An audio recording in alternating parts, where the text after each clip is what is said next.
I play William F. Buckley, who was a famous right-wing firebrand in the 60s. I play Gore Vidal, who was a intellectual, playwright, journalist, essayist, political thinker. And they're enemies because in 1968 they were hired by ABC News to debate one another live on the air, which was the first time that anybody really gave opinions on the news. They represented diametrically opposed points of view, and they loathed one another's politics and personalities. There you go, right.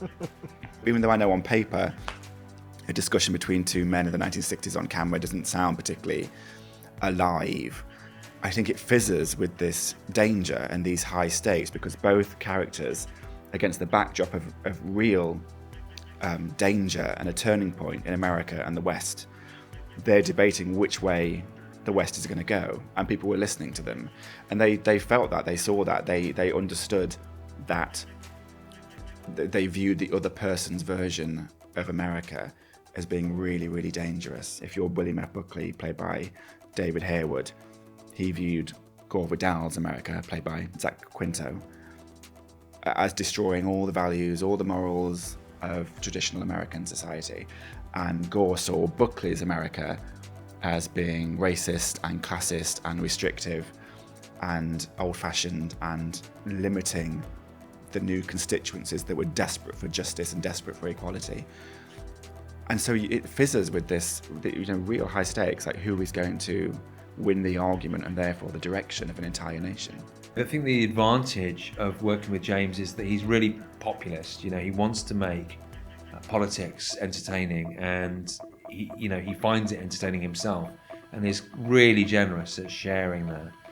I've never seen political theatre or theatre about politics, however you want to define it, as having to be this creaky, dry, serious, we must go and see that play because it's very terribly important.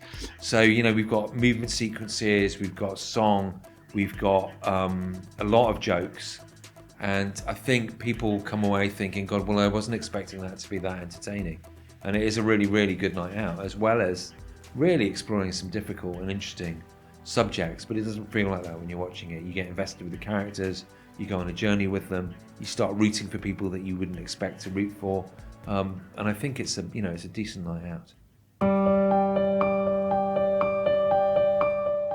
Well, I mean, even because they were best of enemies and also highly intelligent, they were able to debate each other with some of the funniest barbs, and it's a battle of ideas, a battle of wills, and a battle of wits live, or would have been live on television, and it's thrilling to see and to witness just how they use their knowledge and their wisdom to debate and spar with each other. Well, he's a brilliant actor in himself, so it's always good to have David involved in any project, and I really want to work with him again and again because he's great fun and absolutely brilliant. But I suppose it's interesting because it foxes our kind of initial assumptions that you would think that like a liberal audience would maybe dismiss William F. Buckley as being too right-wing and too hardcore.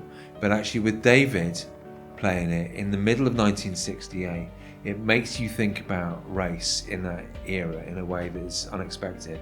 But also, I suppose, just by dint of his ethnicity, it gives a bit more of a benefit of the doubt to the character. So I think it extends the story and it extends our sympathy for the character in a way that makes us interested in what he's saying and ultimately not just dismissing it. We go on a journey with it. I suppose the play might talk about the UK political landscape in a sense that often things that happen in America end up happening here. And you could see it recently with Boris Johnson to some extent, the short-lived, the pleasingly short-lived Liz Truss premiership, and now Rishi and what's going to happen there, that we are enthralled to a certain level of Americanization of our politics and our political discourse, particularly when it comes to how the media is used. I mean, I think it speaks to political discourse in general. Whether you're in the United States or the UK, the specifics of the political landscape might be different, but the way that we talk about it is the same. And I think the way that we talk about it is through the creation of echo chambers. And this play really examines the genesis of that. So whether that's about, your Labor versus your Tories or your Republicans versus your Democrats, it's really just about, do we create space for one another? Maybe if we have differing points of view. And I think the answer is not really anymore, unfortunately. Certainly not as well as these guys did. I mean, it's up to a certain point, though. But then television, I think, corrupts the integrity of the debate, and that's what the play explores a little bit, right? Yeah. They set out with the best of intentions, and then they become the best of enemies. That's a really good segue. Yeah, see, it's a good bite for you in the end, Tom. You're welcome.